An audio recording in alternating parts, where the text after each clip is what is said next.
కేంద్ర ఆర్థిక మంత్రి అరుణ్ జైట్లీ మీడియాతో మాట్లాడుతున్నారు. ప్రత్యక్ష ప్రసారం ద్వారా చూద్దాం. जो कि ऑल्टरनेटिव वैकल्पिक करेंसी है और एक प्रमुख उद्देश्य यह है कि अधिक से अधिक जहां तक संभव हो अर्थव्यवस्था का, इकोनॉमी का जो कैश ट्रांजैक्शन है वो कम हो और उसके सब्स्टिट्यूशन में डिजिटल ट्रांजैक्शंस आगे बढ़े।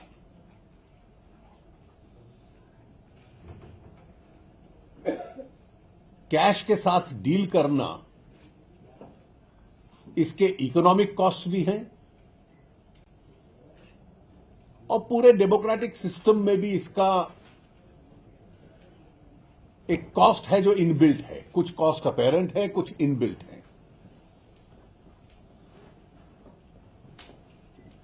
और इसलिए सरकार प्रयास करती रही है और बैंकिंग व्यवस्था भी प्रयास करती रही है कि credit cards, debit cards, e wallets और जितने भी alternative methods of digital currency हैं उनको इनकरेज किया जाए। और बहुत बड़े पैमाने में इस एक महीने में ये स्विच ओवर होता हुआ दिख रहा है और इसलिए सरकार इस स्विच ओवर को और तेज करना चाहती है। एक तरफ लेस कैश इकोनॉमी होगी जिसके लिए धीरे धीरे रोज एक करेंसी रिलीज करता है रिजर्व बैंक, और दूसरी तरफ डिजिटलाइजेशन की तरफ एक बड़ा प्रयास होगा और शिफ्ट होगा। सरकार ने कुछ जो सरकार की ये ओवरऑल पॉलिसी थी डिजिटाइजेशन की और उसकी तरफ जाए, कुछ प्रमुख निर्णय लिए हैं जो मैं आपके सामने रख देता हूं। हर निर्णय कब से लागू होगा, जो कंसर्न्ड डिपार्टमेंट्स हैं उसकी डेट्स नोटिफाई करेंगे और वो डेट्स तुरंत होगी। ये इसकी बहुत लंबी प्रतीक्षा नहीं करनी पड़ेगी। कोई घंटों में, एक आध दिन में लागू हो जाएगी, कुछ 2-4 दिन में लागू होंगी, इससे ज्यादा समय नहीं लगेगा।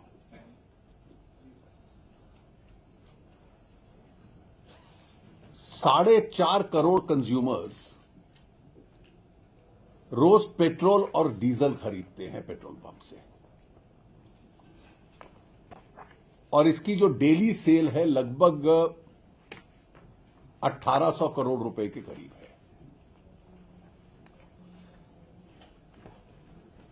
एक महीने में जो ये सेल है ये 20% डिजिटल पेमेंट से बढ़कर 40% डिजिटल पेमेंट हो गई है। ये लगभग नेशनल एवरेज है। हम लोग चाहते हैं कि ये और बढ़े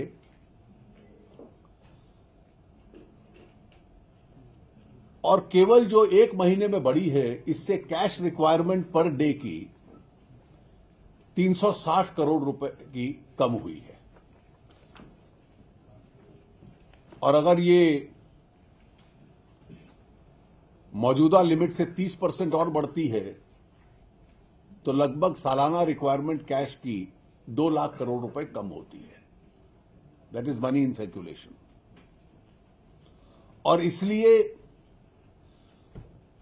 जो नोटिफाइड डेट की जाएगी, जो कंसर्न डिपार्टमेंट इसकी घोषणा कर देगा, जो डिजिटल मोड से पेट्रोलियम प्रोडक्ट्स, ऑयल और पेट्रोल और डीजल खरीदेगा, उसको 0.75% का डिस्काउंट मिलेगा। So petrol and diesel will be cheaper for those who pay for the digital mode. ये सरकार ने पहला निर्णय लिया है।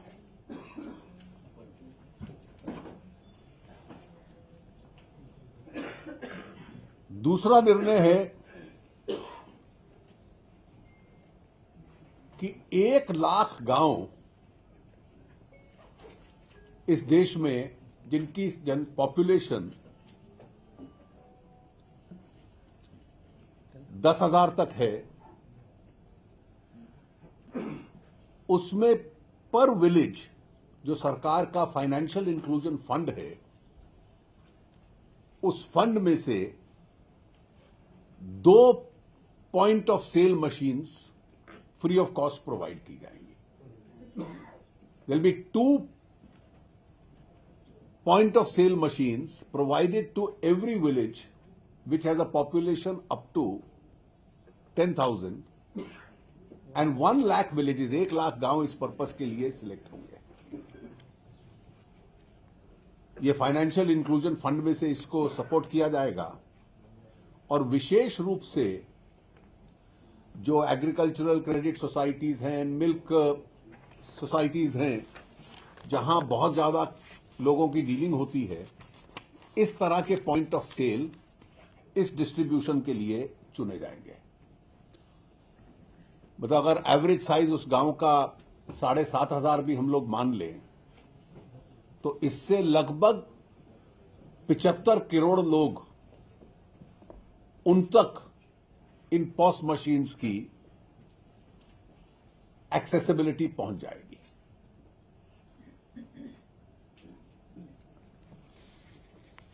तीसरा निर्णय सरकार ने लिया है कि नाबार्ड के माध्यम से जो रूरल रीजनल बैंक्स और कोऑपरेटिव बैंक्स हैं,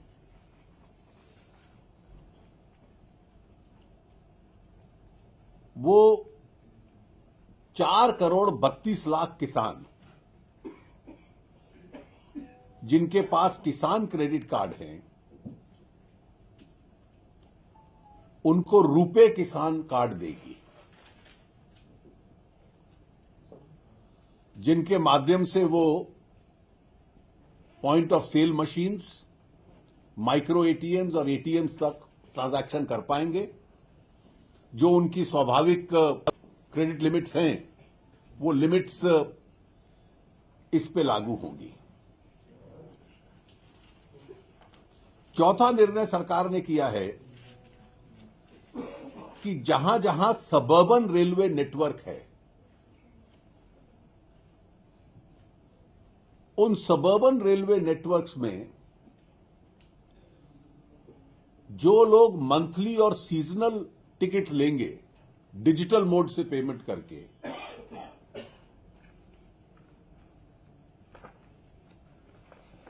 उनको उन टिकट्स पे रेलवेज 0.5% का डिस्काउंट देगी।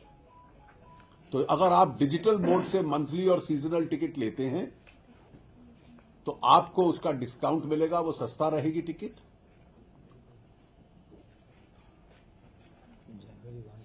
और ये 1 जनवरी 2017 से लागू होगा और मुंबई सबर्बन रेलवे के साथ इसकी पहली शुरुआत होगी।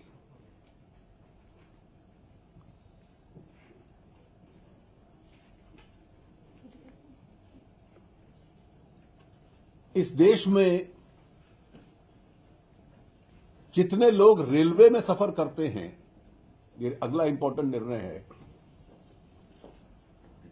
उनमें से 58% आज भी ऑनलाइन टिकट्स रेलवे की बुकिंग करते हैं। जो ऑनलाइन बुकिंग करेगा उसको टिकट के साथ साथ 10 लाख रुपए का एक्सीडेंट इंश्योरेंस क्लेम मिलेगा। जो कैश में पेमेंट करेगा उसको नहीं मिलेगा, जो डिजिटल मोड से पेमेंट करेगा उसको ये इंश्योरेंस कवर मिलेगा।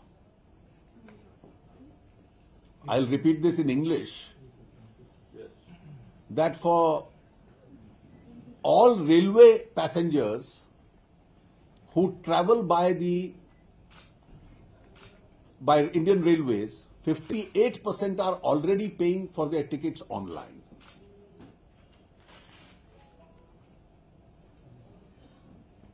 Those who buy tickets online will get a free accident claim insurance of 10 lakh rupees only if they pay by the digital mode. अगला निर्णय भी रेलवेज का है. Railways catering, accommodation, retiring room, ये सब payment based facilities हैं जो railways देता है. जो भी इन फैसिलिटीज के लिए डिजिटल मोड से पेमेंट करेगा उसको रेलवेज 5% का डिस्काउंट देगा. So all other facilities like accommodation, catering and retiring room,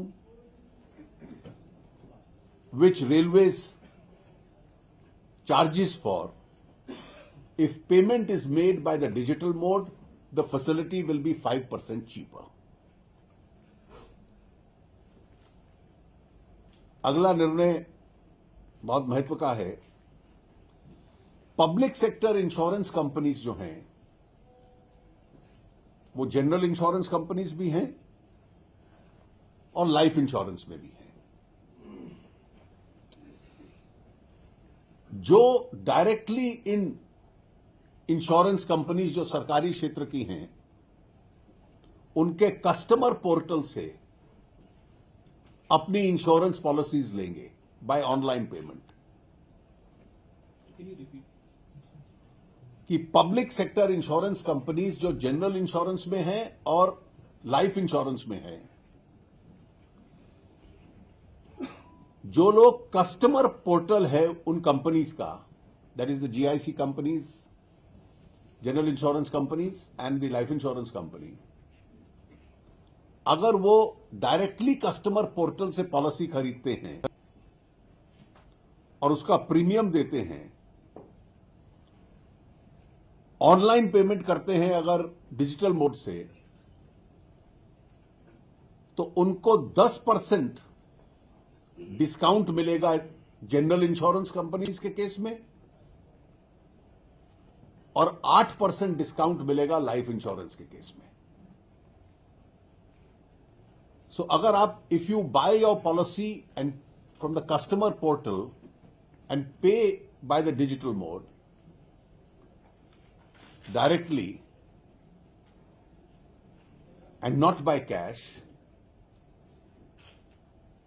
the policy will be, the premium will be 10% less in the case of general insurance and 8% in the case of life insurance.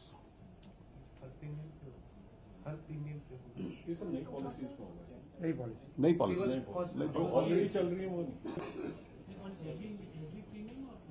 Renewal new policy sold. On the first policy. जितने भी central government के departments हैं या central PSUs हैं, वो ensure करेंगे कि उनके साथ जितने संबंध लोगों के हैं, जो ट्रांजैक्शंस होते हैं, उसमें ट्रांजैक्शन फीस और एमडीआर चार्जेस जो डिजिटल पेमेंट में कई बार इन्वॉल्व रहते हैं, उसका बोझ किसी कस्टमर के ऊपर न आए. So if you are dealing with government और PSUs and you make payments on by the digital mode, the transaction fee or the MDR charges, the governments will ensure that these are not leviable. So this is on state government? Central PSUs. I've said central government and central PSUs. PSU banks ने कई establishments को, लाखों में establishments को POS terminals, micro ATMs, mobile POS terminals, ये सारे provide करते हैं और वो डिजिटल पेमेंट के लिए एक इंस्ट्रूमेंट बन जाते हैं. PSU बैंक्स ये इंश्योर करेंगे कि इनमें से कोई भी ये सुविधा डिजिटल पेमेंट की जो प्रोवाइड करेंगे, POS terminals, micro ATMs, mobile POS, उनका जो रेंटल है, किराया है, वो 100 रुपए महीने से अधिक न हो. तो the cap of 100 rupees will be there. आज ऑलरेडी 6.5 लाख machines जो PSU banks ने provide किए हैं, 6.5 lakh machines which have been provided by PSU banks are existing today. More will be provided. So even the existing machines will be entitled to this cheap rent facility.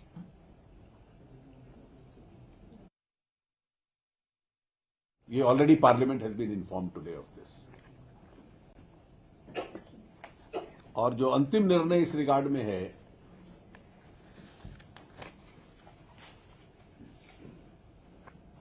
कि जो toll plazas पे national highways में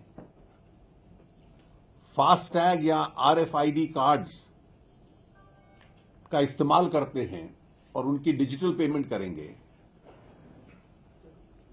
the user of that, उस पे भी उनको 10% discount मिलेगा।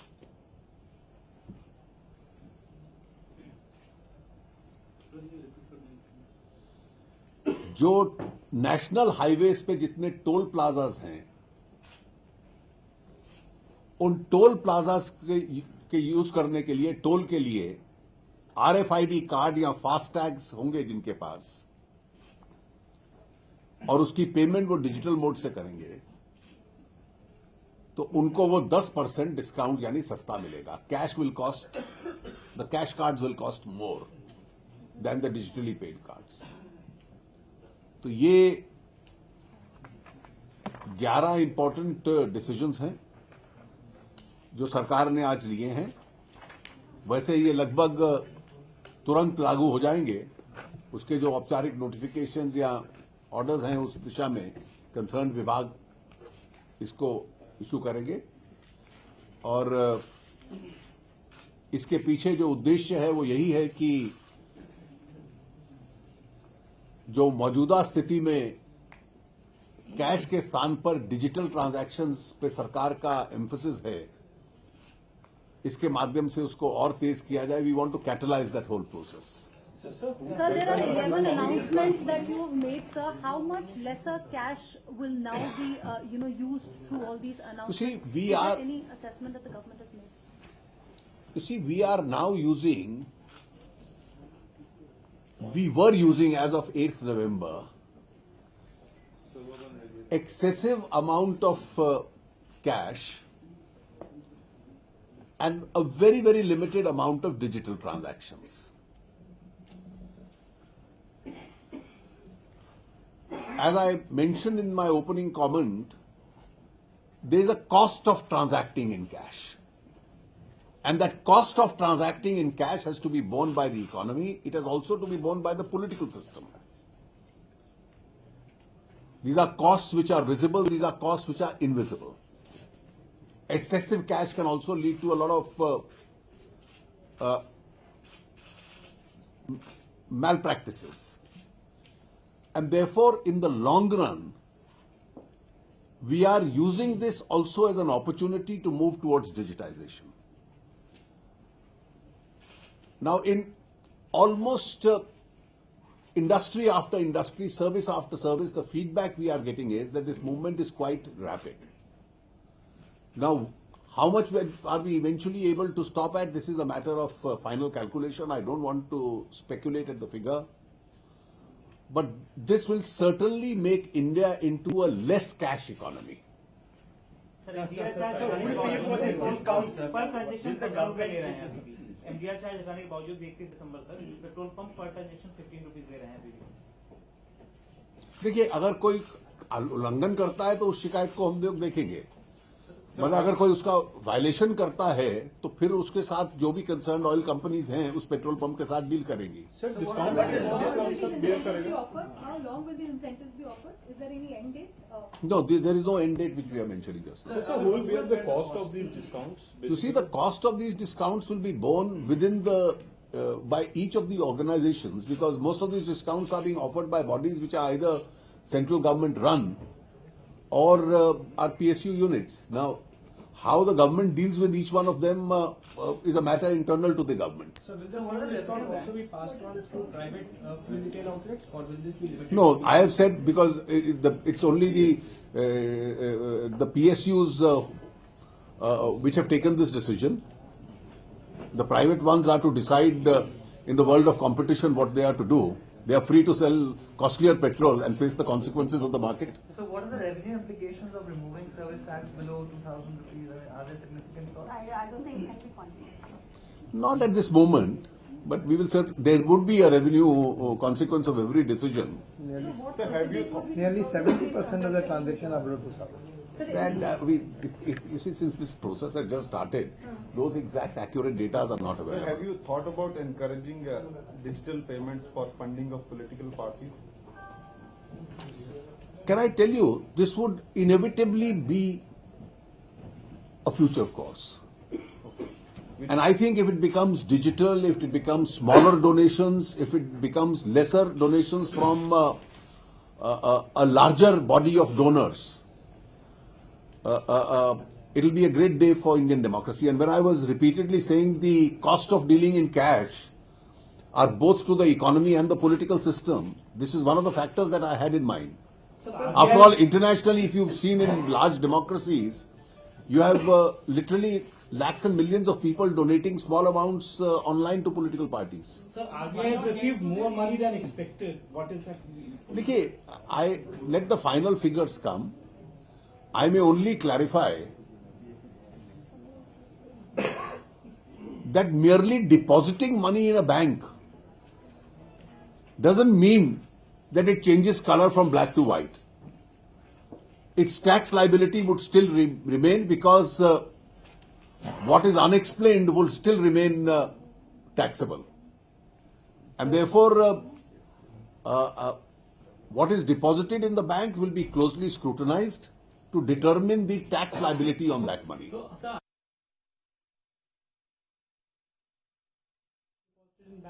I am not saying that, but ultimately it's for the revenue officials of the tax department to determine. The mere fact that money has come into the bank doesn't make it change colors. But sir, would you agree that your claim the Attorney General gave to the court that only you... I am not making any, false? Vicky, I am not making any comment on any claim. These are only No sir, this potential. was government's claim because you initially said No. there's a lot of black money. The government kept saying, and now you're changing goalposts, you're moving to digital. You see, anybody would be too naive to believe that there was no black money in India. No sir, but actually the money... We is not knew, there. we live in a real world. And therefore, how much of it is there will depend on how much of it is explained and how much is not explained. Sir credit card और debit card पे credit card और debit card पे MDR already आपने 31 तक wave कर दिया, तो जो सर्विस टैक्स घटाया गया है तो वो तो सर्विस चार्ज पे ही लगता था, तो वो एक तो वो सर्विस चार्ज पे ही लगता था, तो वो एक लॉजिकल मूव हुआ ना, इसका नेक्स्ट स्टेप तो यही हुआ ना सर. Next step यही है. Net banking or is it only to card transactions? All digital transactions. And so, any revision on the limits that could happen? अभी Okay, thank you.